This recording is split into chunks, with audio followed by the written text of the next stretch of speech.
வணக்கம். நான் சூர்யா தங்கராஜ். இன்றைக்கி ஒரு அழகான யூனிகார்ன் கேக் டிசைன் எப்படி பண்ணோம் அப்படிங்கிறதாங்க பார்க்க போகிறோம். ஃபஸ்ட்டு அந்த யூனிகார்ன் கேக்கான டிசைனை வந்து நான் பிரிண்ட் அவுட்டாக எடுத்து வச்சுக்கிட்டேங்க. இதோட இன்றைக்கி ஒரு பேபி ஷவர் கேக்கான தீமும் வந்திருக்கு. அதுக்கான ஒர்க்குக்கும் நான் வந்து பிரிண்ட் அவுட் எடுத்து வச்சுக்கிட்டேன். ஏன்னா பார்த்து ஒர்க் பண்ணுறதுக்கு நம்ம கொஞ்சம் ஈஸியாக இருக்கும். ஷார்ட்ஸில் இதை பற்றி போட்டிருந்தப்போ எப்படி பிரிண்ட் அவுட் எடுத்தீங்கன்னு கேட்டிங்களேங்க. எங்கள் வீட்லேயே பிரிண்டர் இருக்குதுங்க, நான் அதிலேயே எடுத்துட்டேன். உங்களுக்கு இல்லைன்னா நீங்கள் பக்கத்தில் எங்கேயாச்சும் பிரிண்ட் கூட நம்ம எடுத்துக்கலாம். யூனிகார்ன் ஷேப் வந்து நம்ம ஃபாண்டன்ட்டில் கொண்டு வரணுங்க. அதுக்கு இது ரொம்ப ஈஸியான மெத்தடாக இருக்கும். நம்ம கேக்கில் என்ன ஹைட்டுக்கு ஒட்ட போகிறோமோ அந்த ஹைட்டுக்கு நம்ம தகுந்த மாதிரி பிரிண்ட் அவுட் எடுத்துக்கணும். கலரில் தான் எடுக்கணுன்ட்டு இல்லைங்க, நம்ம பிளாக் அண்ட் ஒயிட்டில் கூட எடுத்துக்கலாம். ஏன்னா நம்மளுக்கு வந்து மெஷர்மெண்ட் தானே தேவை. இதை நம்ம ஒரு ஃபாண்டன்ட் வந்து தேய்ச்சி வச்சுருக்கிறேன். அதில் இது மெஷர்மெண்ட் எடுத்து ட்ரேஸ் எடுத்துகிட்டு இந்த மாதிரி நான் வந்து கட் பண்ணி எடுத்துக்கிறேங்க. யூனிகார்ன் பண்ணும்போது இந்த ஷேப் தாங்க நம்மளுக்கு கஷ்டமாக இருக்கும். இப்போ அதை நம்ம கட் பண்ணி எடுத்தாச்சு. இனி பார்த்தீங்கன்னா நம்மளுக்கு கலர்ஃபுல்லான ஹேர் வந்து இதுக்கு இருக்குங்க. அதுதான் நம்ம பண்ண போகிறோம். அதுக்கு நான் ஃபாண்டன்ட்டை இந்த மாதிரி ரோல் பண்ணி வச்சுக்கிட்டு அந்த ஹேர் மாதிரி நான் வந்து ஒட்டிக்கிறேன். இந்த கேக் ஆர்டர் கொடுத்த கஸ்டமர் பார்த்தீங்கன்னா எங்களுக்கு வந்து அந்த பிக்சரில் இருக்கிற மாதிரி சேம் டு சேம் வேணும் அப்படின்னு சொல்லிட்டு கேட்டிருந்தாங்க. அதனால நான் ஒன்று ஒன்றா பார்த்து பண்ணிக்கிட்டு இருக்கிறேன். ஏன்னா பொதுவாக யூனிகார்னில் வந்து ஒரு 4-5 கலர் பக்கம் ஆட் பண்ணலாங்க. ஆனால் அவங்க அனுப்பிச்சிருந்த பிக்சரில் 3 கலர் தான் இருந்துச்சு. அதுவும் வந்து நம்ம மேட்ச் ஆகிற மாதிரி நான் ஒன்று ஒன்றா வந்து பார்த்து பண்ணினேன். இப்போ பார்த்தீங்கன்னா ஹேரும் வச்சதுக்கப்புறம் யூனிகார்ன் பார்க்குறதுக்கு ரொம்ப அழகாக இருக்குது. முக்கியமாக யூனிகார்னுக்கு வந்து கொம்பு பண்ணணுங்க. இப்போ அதுதான் நான் பண்ணிகிட்ருக்கிறேன். இது ஃபஸ்ட்டு பண்ணும்போது இது எப்படி பண்ணணும் அப்படின்னு சொல்லி கொடுக்கணும்னு சொல்லிட்டு நான் வீடியோ எடுக்கணும்னு நினைக்கலிங்க. ஆனால் அந்த யூனிகார்ன் கொம்பு பண்ணும்போது நம்ம சில தப்பு பண்ணுவோம். அது என்ன, எப்படி பண்ணுறது பர்ஃபெக்டாக அப்படிங்கிறது இந்த வீடியோலேயே நம்ம பார்க்கலாம்.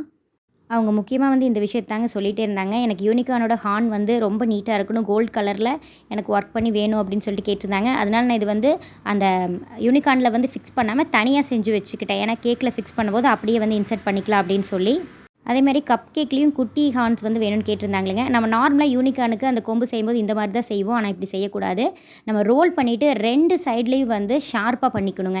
இந்த மாதிரி 2 சைடும் ஷார்ப்பாக பண்ணிக்கிட்டு அதை 2ஆக ஃபோல்ட் பண்ணிவிட்டு அந்த மேலே வந்து கொஞ்சம் வந்து ப்ரெஸ் பண்ணி விட்டுட்டு அதுக்கப்புறம் நீங்கள் வந்து ட்விஸ்ட் பண்ணிங்க அப்படின்னா உங்களுக்கு அழகான ஹார்ன்ஸ் வந்து கிடைக்கும். இது பண்ணிவிட்டு கொஞ்சம் வந்து கீழே ப்ரெஸ் பண்ணிக்கோங்க. அப்போ உங்களுக்கு நீட்டான ஷேப் கிடைக்கும். இதில் டூத் பிக்கை நம்ம ஃபிக்ஸ் பண்ணிவிட்டு நம்ம கேக்கில் வந்து இன்சர்ட் பண்ணலாம். இது குட்டியாக பண்ணியிருக்கிறேங்க. எதுக்காகனா கப் கேக்ஸ்க்காக. நான் எதுக்காக எல்லோ கலரில் பண்ணுறேன் அப்படின்னாங்க, நம்ம வந்து கோல்டு கலரில் இதுக்கு வந்து பெயிண்ட் பண்ண போகிறோம். ஈட்டபிள் டஸ்ட் பவுடர் வச்சுட்டு நம்ம இதுக்கு பெயிண்ட் பண்ண போகிறோம். அதனால் நம்ம எல்லோ கலராக இருந்துச்சுன்னா நம்மளுக்கு அந்த கோல்டு கலர் சீக்கிரமாக கிடைக்கும். அதுக்காக நான் ஈட்டபிள் டஸ்ட் பவுடரை வச்சுட்டு கோல்டு கலர் டஸ்ட் பவுடரை வச்சுட்டு லெமன் ஜூஸ் கொஞ்சம் ஆட் பண்ணிவிட்டு இதை வச்சு நான் வந்து பெயிண்ட் மாதிரி பண்ணிக்கிறேங்க. அப்போ நம்மளுக்கு கோல்டன் கலரில் ஹார்ன்ஸ் வந்து ரொம்ப அழகாக கிடைக்கும்.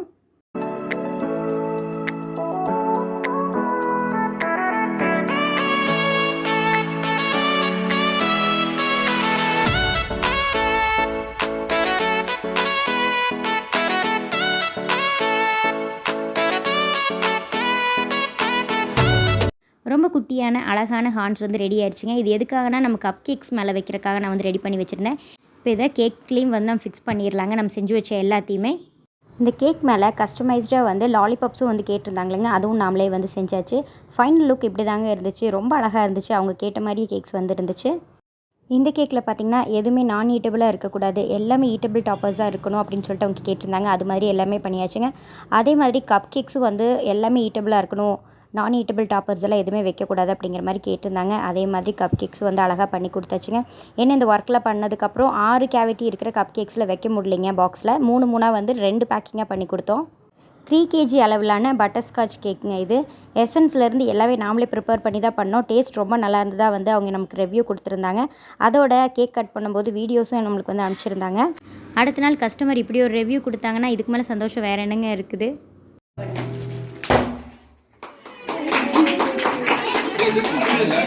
Happy birthday, Alini Magilini.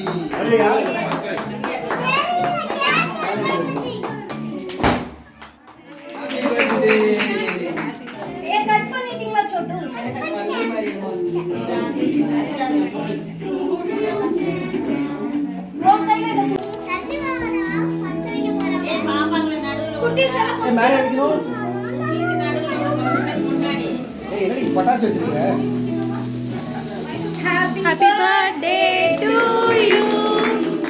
Happy birthday to you. Happy birthday to you. Happy birthday to you.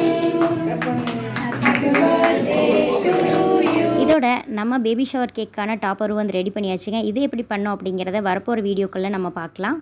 Surya's homemade cakes அப்படிங்கிற நம்ம இன்ஸ்டாகிராம் பேஜை ஃபாலோ பண்ண நினச்சா பண்ணிக்கலாங்க. அடுத்த வீடியோவில் பார்க்கலாங்க. நன்றி, வணக்கம்.